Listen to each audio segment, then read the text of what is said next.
Halo guys, berjumpa lagi dengan saya di Insting Johnny. Masih dengan mereview film-film. Oke, buat kalian kaum rebahan, saya ada film tahun 2022 dengan judul Fall, di mana cerita dalam film ini mungkin bisa membuat dengkul kalian lemas, merinding, dan gemetaran sekujur tubuh. Dan ya, bagi yang punya fobia dengan ketinggian, mohon untuk tidak menonton tayangan berikut ini. So, kita langsung saja gas filmnya. Film pun dimulai. Kisah dimulai dengan pemandangan pegunungan batu yang pastinya banyak tebing-tebing bebatuan di sana dengan dasar jurang yang berupa bebatuan juga.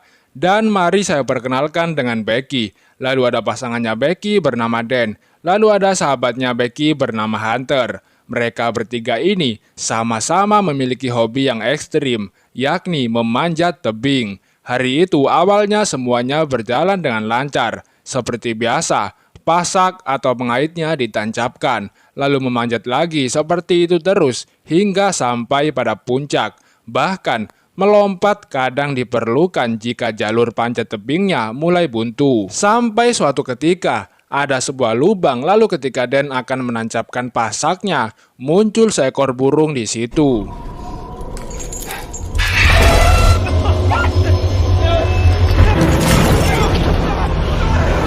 Ya, Dan telah menjemput kematiannya sendiri, meski bisa dikatakan tak sengaja. Setelah setahun lebih telah berlalu, tapi sampai saat ini Becky masih tak bisa mengikhlaskan pasangannya. Trauma berat membuatnya memilih untuk selalu bermabuk-mabukan. Bahkan Becky selalu menghubungi HP-nya Dan hanya sekedar untuk mendengarkan bunyi pesan suara kekasihnya. Saat akan pulang, ternyata ayah Becky ada di situ untuk mengantar Becky pulang ke rumah. Sang ayah tak tahu harus berbuat apa lagi supaya anaknya kembali bangkit, kembali bersemangat, dan kembali menjalani hidup sehat. Ketika sampai di rumah, kesedihan Becky semakin menjadi-jadi, hingga ia sempat akan bunuh diri. Beruntung tiba-tiba ada telepon dari sahabatnya, yakni si Hunter. Datanglah Hunter ke tempat tinggal Becky, dan memang kedatangan Hunter karena telah dimintai tolong oleh ayah Becky, supaya Becky dapat melawan rasa traumanya, dan bisa move on dari Dan. Hunter mencoba mengajak Becky untuk naik ke atas menara TV B67, setinggi 2000 kaki, atau sama dengan 609,6 meter. Dengan bujukan jika Becky bisa menaburkan abunya Dan di puncak menara tersebut. Becky pun awalnya menolak ajakan tersebut karena trauma yang dialaminya membuat Becky ingin pensiun memanjat tebing lagi. It's okay.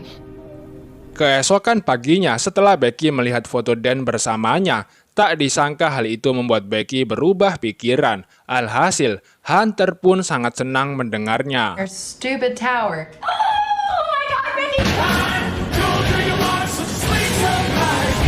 Shit, I was really ripped. Yeah. Sampailah mereka berdua di sebuah kafe yang dekat dengan motel. Dan ternyata Hunter ini adalah seorang YouTuber. Dan hal yang membuatnya terkenal adalah dengan cara berpakaiannya yang terbuka, yang menampilkan tubuh seksinya. Tak lama datanglah si pelayan kafe. Lantas Hunter pun menanyakan lokasi menara TV B67. Maka sang pelayan itu menunjukkan cahaya lampu merah, yakni puncak dari menara TV B67. Menara tersebut adalah bangunan tertinggi keempat di Amerika. Tapi faktanya sekarang menara tersebut sudah terbengkalai dan dalam waktu dekat akan segera diruntuhkan. Karena HP-nya Becky telah lowbat, maka dengan kejeniusan Hunter, ia mencolokkan charger HP-nya Becky pada soket pemasangan lampu. Keesokan paginya, Becky bermimpi tidur dengan kekasihnya, tapi tiba-tiba muncul darah yang begitu banyak. Apakah ini sebuah pertanda? Entahlah. Setelah semuanya telah siap, mereka akan segera berangkat. Dan demi konten, Hunter selalu menggunakan pakaian seksinya, menunjukkan tobrutnya. Ngevlog pun dimulai. Hai guys, welcome to my channel. Today, saya akan naik ke atas menara TV B67 dengan ketinggian 2000 kaki. Bla bla bla bla bla. Lalu tiba-tiba, Woo! 8 more lives, baby!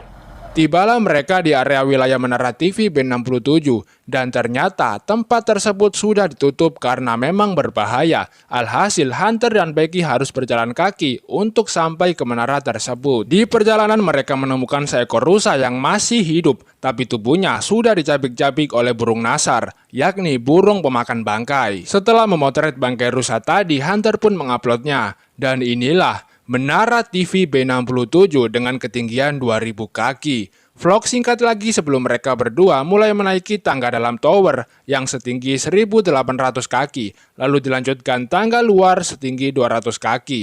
Melihat ketinggian, trauma Becky kembali muncul. Jantungnya mulai berdetak kencang dan kaki gemetaran, juga mata yang menangis karena teringat dengan kekasihnya. Panjat menara pun dimulai. Setelah mengaitkan tali di antara mereka berdua, maka disinilah adrenalin kalian akan dipompa. Entahlah apa memang seperti itu. Tak pakai helm, tali juga cuma satu, atau hanya demi konten atau memang pemanjat tebing biasanya seperti itu, saya pun kurang paham, tapi tetap kita lanjut. Seperti yang saya bilang tadi, menara TV B67 ini sudah terbengkalai, bahkan tangga-tangganya saja sudah sangat usang, besi-besinya berkarat, sangat rawan sekali terjadinya insiden. Ya, namanya juga hobi ekstrim ya kan? Lalu tak disangka,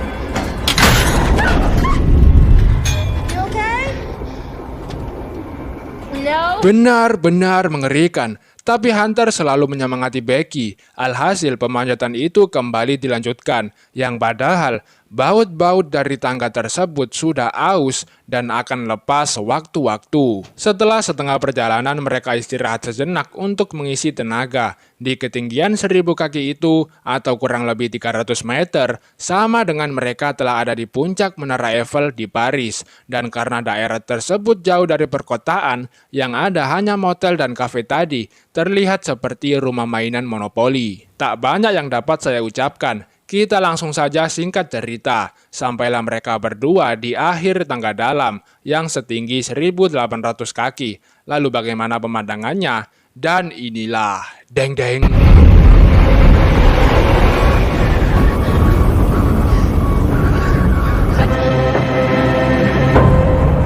Ya, ternyata 200 kaki masih terlihat sangat jauh, apalagi tangganya juga ada di luar, yang pastinya lebih mengerikan. Becky pun terus melawan rasa takutnya, dan untuk Hunter, saya akui memang benar-benar berani. Ketika Becky melihat ke bawah, ia kembali merinding gemetaran sekujur tubuhnya, tapi Hunter terus menyemangati Becky. Alhasil, sedikit demi sedikit, dengan sangat hati-hati, Becky mulai naik lagi.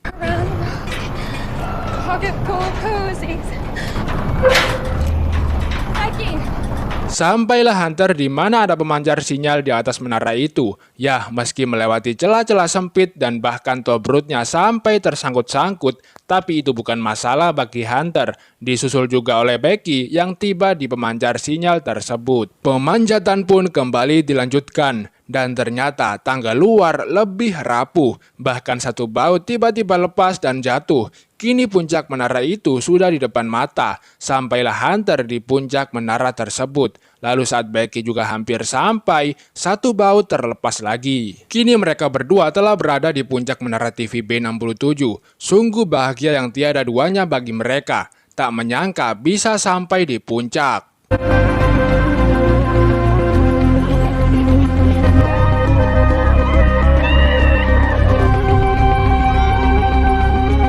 Drone milik Hunter pun diterbangkan untuk merekam mereka berdua. Tapi demi konten, Hunter rela atraksi bergelantungan satu tangan. Nekat pol. Setelah kembali ke posisi, Hunter meminta Becky untuk melakukan hal yang sama. Awalnya Becky menolak, tapi setelah kembali diyakinkan, alhasil atraksi itu dilakukan juga. Tapi yang kali ini, Hunter memegangi tangan Becky. Lalu tiba-tiba...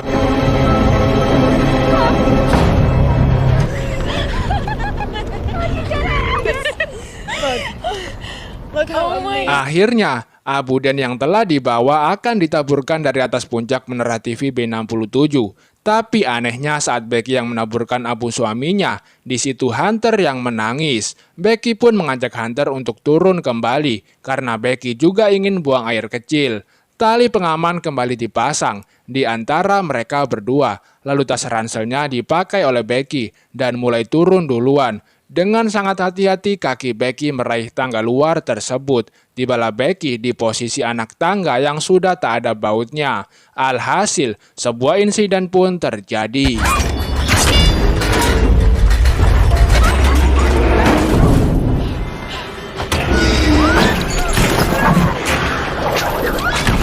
Beruntung Hunter langsung refleks berpegangan pada tiang. Kalau tidak, keduanya bisa mati konyol. Alhasil setelah perjuangan mereka berdua, yang satu narik, yang satu manjat, akhirnya Becky pun selamat juga. Tapi gilanya mereka malah tertawa terbahak-bahak. Lalu saat sadar tangga luar sepanjang 200 kaki itu telah runtuh, kepanikan pun dimulai. Apalagi di atas puncak tersebut juga tak ada sinyal. Tak disangka ada kotak besi di situ yang isinya ada teropong dan juga ada pistol suar. Ternyata tas ranselnya belum jatuh, melainkan masih tersangkut di dekat pemancar sinyal. Becky tak menyangka jika ternyata kakinya telah terluka karena insiden tadi. Alhasil Hunter menggunakan bajunya untuk menyumbat pendarahan di kaki Becky. Karena sudah tak tahan untuk buang air kecil, maka Becky pun pipis di puncak tersebut. Hunter selalu meyakinkan Becky jika pasti ada orang yang akan datang menyelamatkan. Yang padahal di hati kecilnya juga mulai ketakutan. Menunggu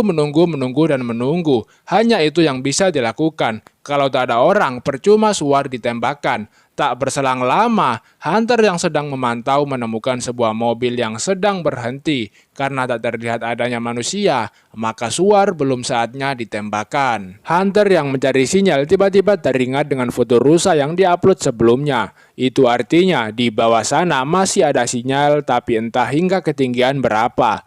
Alhasil Hunter mencoba mengikatkan HP-nya dengan tali dan juga ikat rambut Becky untuk mendapatkan sinyal supaya bisa menghubungi 911. Hey, come on. I don't either. I don't think it posted. Merasa belum dapat sinyal, Hunter nekat menuruni sisa tangga yang ada di situ supaya HP-nya bisa lebih rendah lagi. Ya, handphonenya masih belum menjangkau sinyal. Becky pun seketika punya ide untuk menjatuhkan handphonenya Hunter yang tentunya jangan sampai hancur saat jatuh ke bawah. Alhasil digunakanlah sepatunya Hunter karena memang lebih kaku. Disumpal juga dengan kaos kakinya, bahkan BH-nya juga digunakan untuk keamanan HP-nya. Dan terjun bebas dimulai. Did it work? I don't know. I can't tell. Menunggu lagi, sampai tiba-tiba Hunter melihat seorang pria dan juga seekor anjing. Ternyata orang tersebut sedang menelpon, dan ternyata juga HP-nya Hunter tetap hancur berkeping-keping. Meskipun sudah teriak bagaimanapun juga, tetap tak akan terdengar atau bahkan terlihat. Alhasil sepatu Becky dilemparkan. Sempat dilihat sepatunya oleh orang tersebut, tapi ujung-ujungnya tak dihiraukan. Becky pun mau menembakkan suarnya, tapi masih dilarang oleh Hunter karena orang tersebut tak menghadap ke arah mereka. Hari pun mulai gelap dan ternyata ada satu orang lain lagi. Maka suar pun ditembakkan dan orang tersebut juga melihatnya. Holy shit, check this out. Oh my god!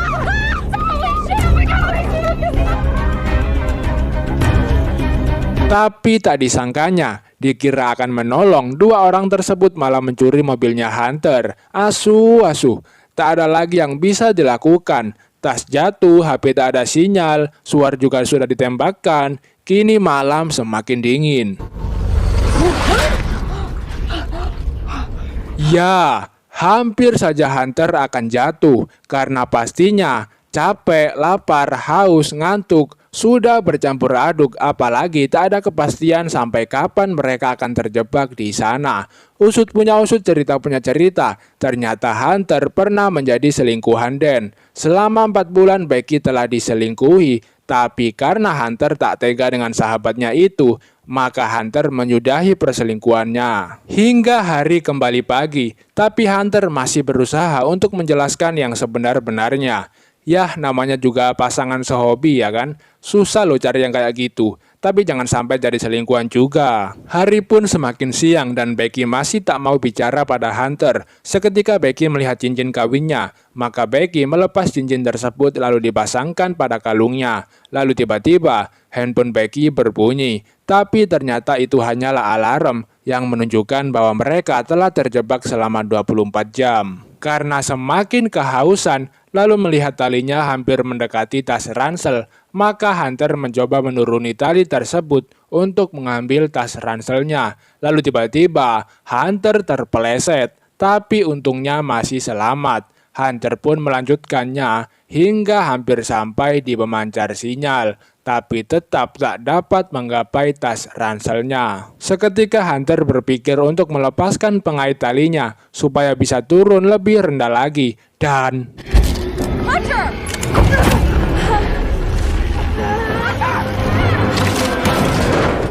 Are you okay? Wow, Edian. Lagi-lagi saya akui Hunter memang benar-benar berani. Tapi memang kalau hanya diam di tempat, mau sampai kapan menunggu. Hunter pun langsung minum di situ. Dan sekarang bagaimana caranya meraih talinya supaya bisa naik lagi? Hunter tak kehabisan akal. Ia menggunakan tongsis HP-nya untuk meraih talinya.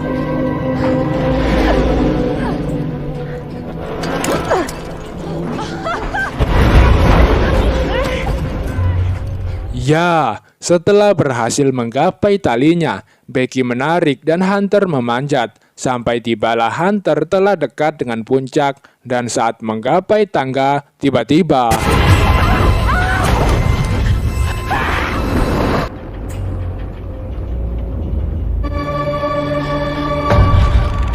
Ternyata Hunter masih selamat. Tapi sayangnya tangannya Hunter terluka dan hal itu membuatnya tak bisa lagi memanjat tali itu lagi. Alhasil, dengan sekuat tenaga Becky pun menarik sahabatnya.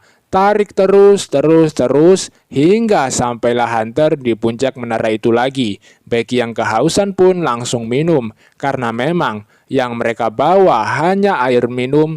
Tak ada makanan sedikit pun. Segera mereka mengeluarkan drone dari tas tersebut dengan menuliskan sebuah surat yang akan diterbangkan bersama drone. Untungnya ada eyeliner untuk menulis. Dan drone pun diterbangkan. Kini drone itu akan melewati gerbang area tersebut. Tapi tiba-tiba baterainya mulai lobet. Segera mereka membatalkan rencananya.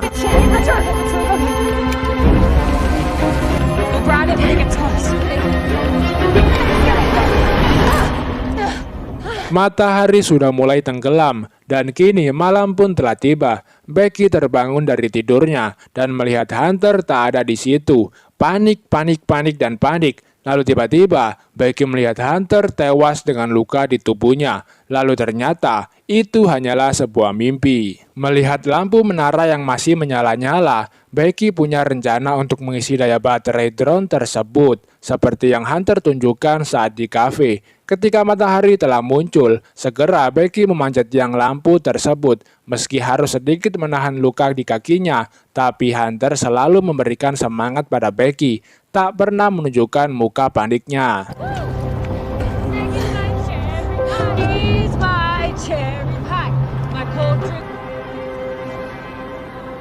Sampailah Becky di puncak tiang lampunya. Tak butuh waktu lama Becky langsung melepaskan lampu bohlamnya, lalu mencolokkan pengisi dayanya pada soket bohlamnya. Karena cabang colokannya terlalu pendek, Becky menggunakan cincin kawinnya supaya dapat menyambungkan aliran listriknya. Sambil menunggu baterainya penuh, Becky harus menahan posisinya di atas puncak tiang tersebut. Lalu tiba-tiba...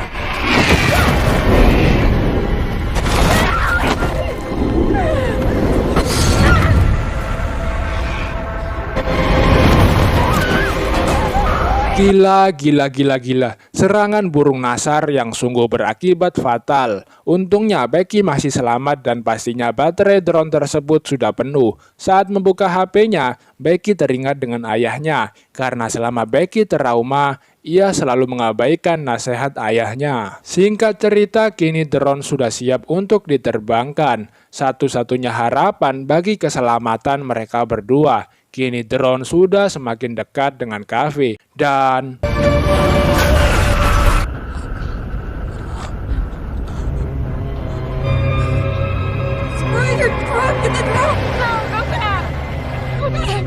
Gagal lagi. Satu-satunya cara untuk meminta tolong telah gagal. Harus apa lagi coba? Datanglah burung Nasar hinggap di atas tiang lampu, dan burung tersebut telah mencium bau darah dari luka kakinya Becky.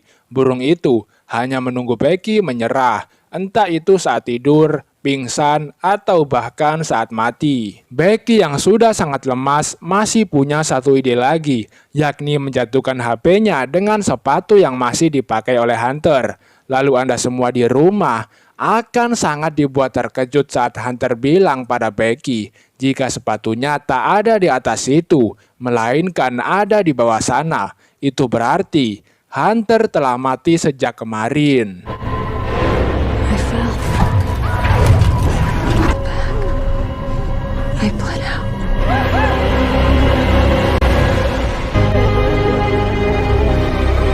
3 hari 3 malam tanpa makan, kedinginan, kelelahan, sendirian pula, hingga akhirnya sampai hari keempat masih terjebak. Entah Becky sedang tidur atau pingsan, tapi di saat itulah burung Nasar mulai mendekatinya. Lalu saat burung Nasar itu memakan daging dari luka Becky, disitulah Becky langsung menangkap burung tersebut. Karena satu-satunya sumber tenaga yang dapat dimakannya hanya burung Nasar tersebut.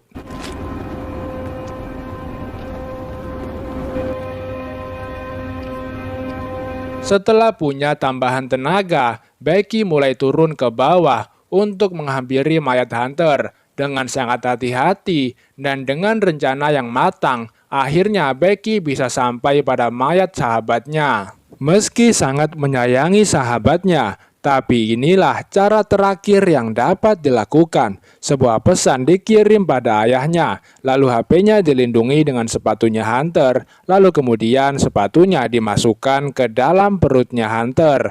Karena memang telah bolong, entah tertusuk atau dicabik-cabik oleh burung Nasar. Tapi yang jelas, kini Hunter pun dijatuhkan. Menunggu lagi, dan menunggu lagi. Lalu tak lama sang ayah berangkat ke menara TV B67.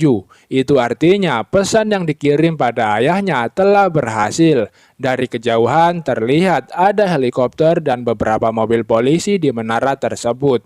Sampailah sang ayah di TKP. Lalu dia melihat ada mayat yang sudah dibungkus. Dikira si Becky, tapi ternyata Becky masih selamat dan sudah diselamatkan.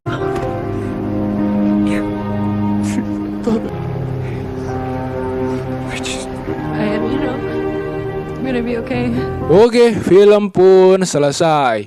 Kalau belum merasa merinding, coba deh nonton filmnya langsung.